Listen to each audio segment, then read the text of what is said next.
Cause for Hope with Dr. Larry Mitnaul and Pilar Pedraza is brought to you by Kohl's Cares and Ascension Via Christi in partnership with PBS Kansas Public Television. Take my hand, don't let go. Look in my eyes and in my soul.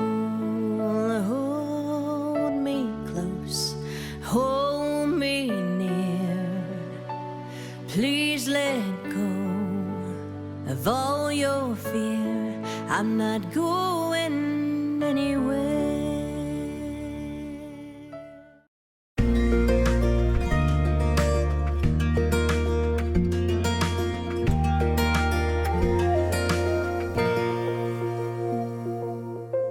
Good evening and thank you for joining us. I'm Pilar Pedraza with my co-host Larry Mitnaul, a child and adolescent psychiatrist at Ascension Via Christi. We are here to continue our discussion of an important health topic that affects us all: family, mental health, and wellness. Each year, suicide claims the lives of a growing number of Sedgwick County teens and adults who don't realize they are not alone and that help is available, often leaving behind friends and family who didn't recognize the signs or were unsure how to help. With the help of a grant from Kohl's Cares, Ascension Via Christi, Wichita State University, and other local partners are actively trying to get the community thinking and talking about mental wellness and what we can all do to help ourselves and our children stay mentally fit. Now, tonight we are going to be talking about bullying and all of its effects and how we can ameliorate those to a certain extent. And this is something that really affects children and teens, but also adults. It does, absolutely. And so whether, Pilar, we're talking about someone who has been perpetrated against or who has experienced bullying, someone who's been doing the bullying and being the perpetrator, or a witness to bullying going on, it's important to really address this issue and talk about ways to help people thrive, because there can be really significant consequences to a person's life. And there's something very interesting that you said in there. You mentioned the perpetrator, because bullying does not spring up out of nowhere. So you're absolutely right, Pilar, that bullying doesn't just come out of nowhere, that often there are other things going on. And in the life of the person who's doing the bullying, and perhaps in the life of the person being bullied. And so it's important for us to highlight those things and address the underlying concerns, because that can really make a difference in the life of all that are involved. Yeah. And bullying isn't new, but it definitely seems to have taken on a new power over the last couple of decades. Why is that? Sure. So that's a really good question about where is this and how is it? And actually, I should probably take just a few moments too before jumping into the response in describing what we mean by bullying, because often we kind of use the term and it gets thrown around a little loosely. So when we talk about bullying, often that's unwanted aggression, aggressive behavior, kind of often between children, but again, it can be across the spectrum in late adolescence and even in adulthood. So one of the features is that there can be a perceived or a real difference in kind of a power balance, and the way that can look may be different for a different situation. So it could be differences in size, it could be social clout and connectedness, it could be in likes and followers on in social media. And then the third aspect that can be a part of bullying is that it's a repetitive thing, that it's not just a one-time event, because we know that kids or adults can get into scuffles, skirmishes, disagreements, but typically there's a pattern to it too that repeats. And so you're absolutely right that some of the latest data is that up to 50% of young people throughout their school time will experience some amount of bullying. About 10% of those will have some pretty regular bullying that's a part of their life. And so while we can't pinpoint one particular determinant that this is the one thing that causes bullying, I think we alluded to some of that earlier in that often there are underlying things that either that often the perpetrator may be dealing with. And so it's not uncommon that anxiety or depression or situational stresses too in their home, in their environment, that also might be kind of contributing to this behavior that we see. I think the other thing too is in terms of our world of technology, our ability to share things, and that can be for good or bad. And so you can imagine the one-time joke or prank getting turned into something that's repeated and shared. And so that takes one event into that repetitive cycle that we see and associate with bullying. And you had some pretty interesting statistics in there. 50% have it happen at least once. Yes. 10% repetitive, consistent.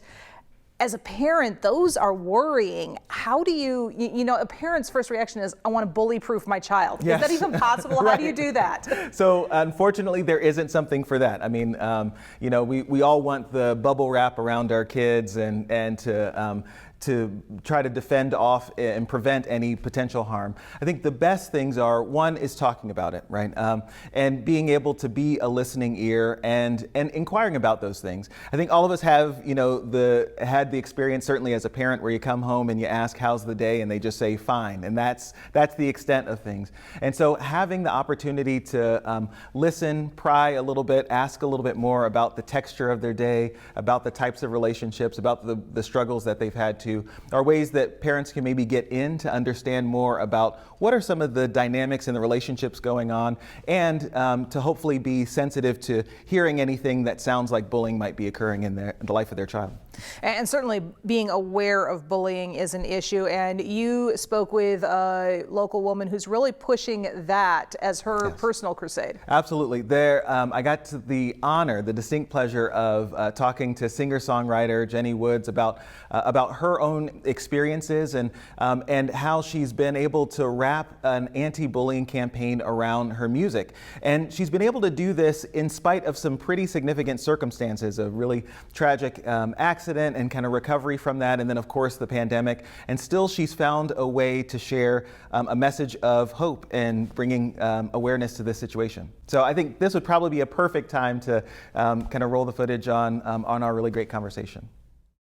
Well, I'm really excited to be here with the amazing Jenny Wood in her home studio, and what a pleasure and privilege it is for us to get to sit down and talk about, I think, things that really matter and touch the heart of people. And I think your life kind of combines a lot of those really wonderful things with both music and really strong message for kids. So since music is medicine, I mean, I'm essentially sitting in your clinic. So thank you, Dr. Jenny. Thank you. It's an honor. So I thought maybe the way to begin might be for me and for those watching too, to hear a little bit about your story, your journey, and maybe how that led you back to Wichita. Yes. Okay. Well, when I was getting out of high school and beginning college, I knew that I wanted to sing, and I knew that I wanted to sing emotionally. Okay. And so I would take, I was also writing at the same time. So after a day, I would go home and write my thoughts and write what happened.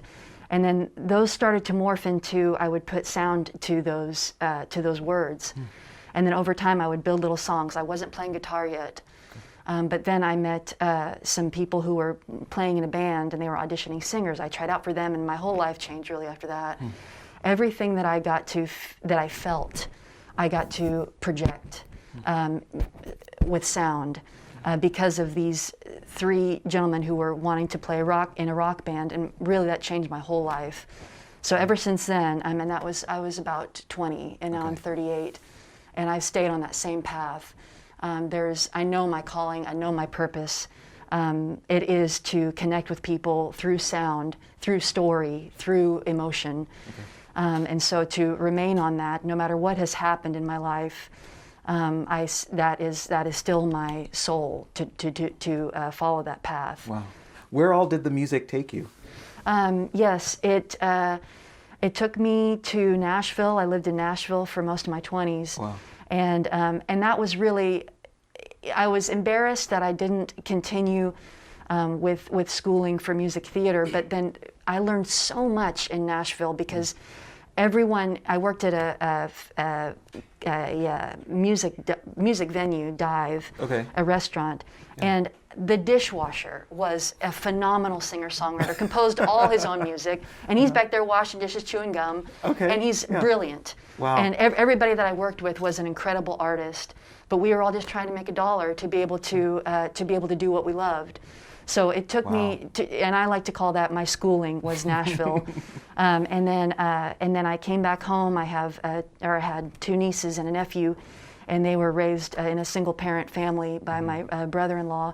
And I knew that I wanted to watch them grow. I would be talking to them on the phone in Nashville, and I could hear their voices change, and it just really hit me. And I knew that they were struggling without a mother, and it was time for me to come home. So I was really grateful for that. And then I came home and I started playing with them. I would start to sing with them.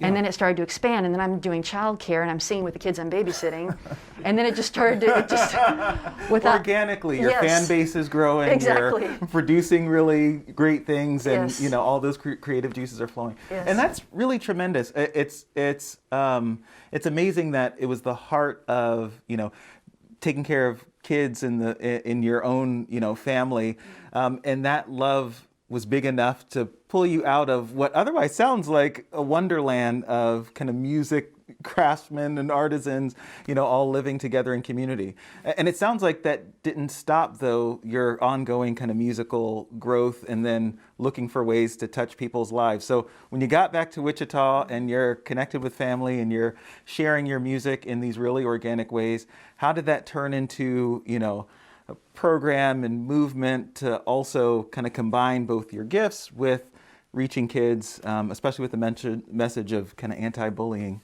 Yes. In working with kids, I started, at first it was just a neat experience. But then I started to notice there was something similar that the kids would talk to me about afterward. And I'm very, very grateful that the voice is a very vulnerable instrument. You can kind of hear the emotion in even when somebody's talking, you can hear where they're at. And so I was very grateful that especially young females would connect with me about singing. And they would tell me their stories. And I would get messages on social media, their stories, what they were going through. And it just kept on building from there. It went from a few kids over here to a teacher saying, hey, could you actually come and play for my kids' class? And then it went from a class to then a whole school. And from talking about what kids were most vulnerable with, and that was being intimidated, being scared. And music gave them power. Whenever the sound started to happen, the kids who got in there were really scared, and you could tell that they were kind of feeling very uncomfortable. Then the drums, and they start, okay, what's going on here? And then I start singing, and the girls who are like, then I start singing, and the girls are like, huh? And so what I'm very grateful that universal bond is what gets the message across about bullying, because I understand that. I understand being a female in rock music and trying to do my own thing and in a male-dominated genre. So I understand about being kind of where you feel really small and how to make your footprint a little bit larger. And so with my amp and with my voice, learning how to take the negative and make it creative. Take what I was feeling or what people would say or what things were happening, and I would take that and I would put it into, I'd get a little bit louder, I'd turn my amp up just a little bit more, I'd use a little bit grittier of a guitar tone, I would really get in their faces, and the music started to develop based off of my interactions with people. Wow. Yeah. So it sounds like, you found an organic way to share your music and your gift. You're getting really beautiful feedback from young kids who are resonating with the message. And so life sounds really good, but then it sounds like tragedy strikes. So can you talk a little bit about what that was like and how it might have, changed things that you were doing? Yes. At the time I was doing schools. I was doing the school presentations. And I say anti-bullying, but it's, anti-intimidation, anti-manipulation, bullying awareness, how to protect what you have and pursue your goals and dreams, regardless of what's happening. So I was busy. I was doing schools, and my oldest niece, who is the success of our family, she was graduating from IB program at East. Wow. And those kids have been through so much, and it was really, her name's Kat, and she was just really a miracle of the family. Both Kat and Rosie just excelled so beautifully, to watch them grow and succeed in life. So for Kat to graduate from IB, which is a very difficult program at East, it was a huge day for me and my mom and my youngest niece, Rosie. So we were all getting ready to go to her graduation. It was a graduation day. Okay. It was a big day, and it was my dad's birthday too, which he's in spirit now too. So Oh, wow. we were all just really excited, and then we were on our way, and we were hit by a vehicle, and next thing I know, well, I barely knew, but I came to and was told that I was the only survivor of the accident, and since then, and I don't want to, the truth is, my life has changed forever and it will never be the same. I'm very grateful to be able to do anything at all. The doctors gave me a 5% chance of survival. I shouldn't be here, but I know that I know that it's my mom and dad and Rosie, my youngest niece. They are telling me, you have work to do here, Jenny. You have things, you have sound you have to give out, you have messages that these young kids are giving you, that these people who you connect with emotionally, you are the host to make people feel better, to make people feel stronger and heal with sound. That is your purpose. That's why you're still going to stick around here on earth. So my whole life has changed, but I'm still walking forward. I just I don't know how to. To have a near-death experience is. I'm changed forever. That's all I can say. But I know my purpose. That's incredible, and I appreciate you being so vulnerable too, and sharing such an intense moment in your life that isn't just a moment. Like it continues to live through. It sounds like both your music and your words. Were there some things that have really helped you with in terms of mental wellness and health and fortitude from recovering from such a tragedy? Yes, definitely. I think I've had to learn a lot about myself. I've spent a lot of time. I think the 2 months that I was in hospital, it was so much time laying there and thinking, and being with a new part of myself. A part of me died, and a new part began. And so spirituality is incredibly important to me. So I began just thinking about my parents in spirit and Rosie, and thinking about my trusted loved ones in spirit. And so from there, I just kind of felt the company of them. And then the first time I tried singing again, that was a really spiritual experience. I was so scared to do it, but the sun was coming in this window, and I just tried, and my voice was still there, and that was a spiritual experience for me. So, spirit is very important to me. Nature is very important to me. Relying on healthy, encouraging friends, support, a support system, that is hugely important. No matter what age you are, that person who gets you, who laughs with you, and who sees the best in you and knows that you should, that's the person you need to talk to about everything. Yes. Everything that's getting to you, or somebody says something and take that to that person and share it with them, and they will build you back up. They will help. So safe sources of friendship is incredibly critical. Good. Yeah. And actually, I mean, I think you already launched into where I was thinking of going, which is, are there words of just health and help and encouragement that you have for maybe the parents and kids who might be feeling a little bit more isolated, and maybe they haven't experienced kind of the depths of tragedy that you've expressed, but they do feel like there's a great kind of separation from the things that they love and the things that feed them. So I guess what would you give or offer to those parents for kind of encouragement and some of those kids too who are watching? Yes. It's so delicate for a parent, because you're watching the most important thing to you have a hard time, and you don't know how to reach them. That's such a I only have pets, and I emotionally feel attached to them, so I can't imagine what a parent must go through whenever their child is struggling. But I think what's it's really important for the parents to understand that the kids are going through their own time, but to ask them, to just have a conversation about anything, to get talking going any possible way, because over time the child will feel safer. And when the child feels safer, for me, I'm very grateful that music makes kids feel safe, and then they can open up. And for parents, I think any kind of conversation to ask them, even about something in their class, or you wore that shirt today. I love that shirt when you wear that shirt. That is the coolest shirt. Anything to get the conversation, to make the kid feel safe enough to open up, because over time they will. Okay. And the parent is talking to them about something really surface maybe, but then the kid feels a little bit safe, and the kid says, yeah, today was kind of a hard day. There's these guys that, and then all of a sudden, then the ocean opens. Yes. And the kid just was vulnerable and gave a little bit, and the parent catches that and responds back to that very healthily, very understanding, and very, you are safe here. It's all about making the kids feel safe. Then they open up and they can heal. Oh, that's wonderful. Well, thank you.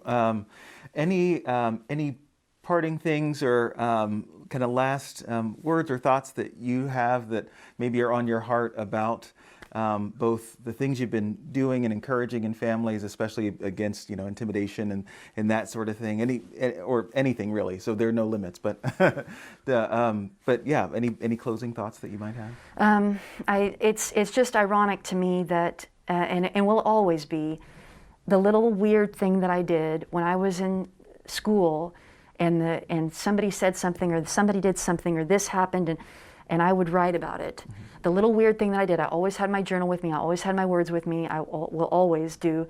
That little weird thing became my life. That journaling and putting that into sound and making something to show somebody else to see, and then they emotionally react to it and connect with it and can relate with it. Yeah. What? And then after that, they talk to me after a show and they tell me that they understand, and they talk to me like I'm their family member. It is unbelievable. Wow. So my point is, for youth, to the weird thing that you do, that you think there's no hope, and that's a far-fetched dream and all that. I've heard that before. I grew up with that. I know that. It's not a far-fetched dream. If you keep on doing that thing that is only yours, take the negative, put it into something creative, put it into the thing that you love that you think will never lead anywhere, I promise you, if you continue to spend time with it every day, it will lead you somewhere. It could become your lifestyle, your whole life as an adult, which I'm very grateful to be able to do. That is so beautiful. I mean, what a message of hope. Jenny, I'm restraining myself from keeping you here all day. Thanks so much for the wisdom that you shared. And I think a lot of families are going to be grateful to hear your voice. And I'm excited that if they've not heard your music, they get to experience that as well. So thank you for all that you do, and I appreciate your time. Thank you so much, Doctor. It's an honor. Thank you. Just a really fascinating conversation there. And yes. Some great advice that we can all take, even as adults, is not letting others' negativity define us. That's really hard to do sometimes. It really is. It's hard to not, wear someone else's kind of emotions or what their frustration is. And again, I think that goes back to, if we can, help young people to understand too some of the layers of emotion that are coming out, maybe as the anger, the frustration, we call them externalizing behaviors, but being aggressive, that often it's not just about, the action that's happening in the moment, but actually some of the things going on beneath. Yeah, and some of those things going on beneath, especially when you're talking about a child who is being the bully, they're dealing with other things. What are some of those things that can kind of lead to bullying behavior? Sure. So, there are a number of things that can be under the surface, and often it's usually a kind of a complex interplay of a couple of things. So we know that kids who are experiencing some degree of neglect or absence in their life, that they can be a little bit more vulnerable to engaging in such behaviors. Kids with perhaps some poor attachments, and again, it's been hard to kind of connect in the full way that we would have liked, throughout the year too. But sometimes that can be part of what's underlying. Depression and anxiety as well. So if you imagine, kids really struggling with ways to both understand and healthy ways to cope, and those coming out in really untoward ways towards, friends or others. And you talked about social media a little bit earlier, and even though many kids have not spent a whole lot of time in the classroom around their peers over the last year, at least not as much as they normally would have, that bullying still exists because of social media. Cyberbullying has kind of brought the bullying into the home in a way we've never seen before. Right. As a parent, how can you help your child if you think they're dealing with that? Sure. So one is to ask kids about their relationship, but don't limit it to, the friends that they've seen or the people that they've been around. I mean, that's one sphere of influence, but especially if you know that your child is kind of connected, digitally, either through games or social media, asking about that too. And I think there's a lot of room for us to grow our ability to normalize those types of conversations because they are happening whether we're monitoring them or not. So just asking, how are things going with you and your friends? Sometimes I read about or hear about, people being mean to one another online or making fun of friends or sharing things that put down someone else that you might know or associate with. Have you seen anything like that? Have you experienced anything like that? And it gives permission to have the conversations that help us get to helping to both shape their conversation around bullying, but hopefully help us to identify if they are being bullied, to say, actually, this isn't right, this isn't fair, this isn't the way that someone should be treating you. Let's help you to feel empowered. And if you feel that your child is being bullied or perhaps is being the bully, what kind of help is available out there? Sure. So that's really important. So one is certainly whether someone is doing the bullying or the bullying is being perpetrated against them, it's really important to involve the village. I mean, we've heard the saying that, it takes a village to raise a child. This is one of those instances too where both the person being bullied feels, isolated and perhaps not as supported as they can be, and they often feel a little vulnerable. So enlisting the help of people around them, so that's counselors, that's principals, that's teachers, having the community also, being vigilant with you. And I think if we start seeing a pattern in kids' lives where they're maybe avoiding school or, having headaches, body aches before school, and we learn that maybe bullying is a part of that, looking for other assistance like professional help and talking to a counselor, talking to a pediatrician, talking to a psychiatrist, those things can be helpful too at coming up with a plan to help them to be brave. Well, we're starting to run out of time, but did want to make a quick physical health note before we leave everybody today. We are not masked. Yes. But we're both vaccinated now. Yes. And we are socially distanced. Everybody else in the studio is masked. Yes. So we are still maintaining protocols. And as you noticed in the interview, masks worn there as well. That's right. Well, thank you so much, Dr. Mitnaul, and we will see you again next month. I hope you will join us as well. In the meantime, if you have not yet taken advantage of the free Suspenders for Hope Suicide Awareness and Training Program, we hope you'll do so. Simply go to the website you see here on your screen to sign up.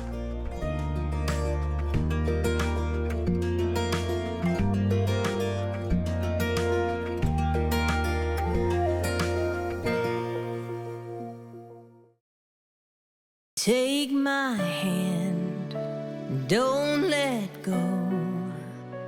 Look in my eyes and in my soul. Hold me close, hold me near. Please let go of all your fear. I'm not going anywhere. This program was made possible by Kohl's Cares Cause Merchandise Program, supporting the health of families nationwide, including local hospital partnerships like this one with Ascension Via Christi. More information at kohls.com/cares.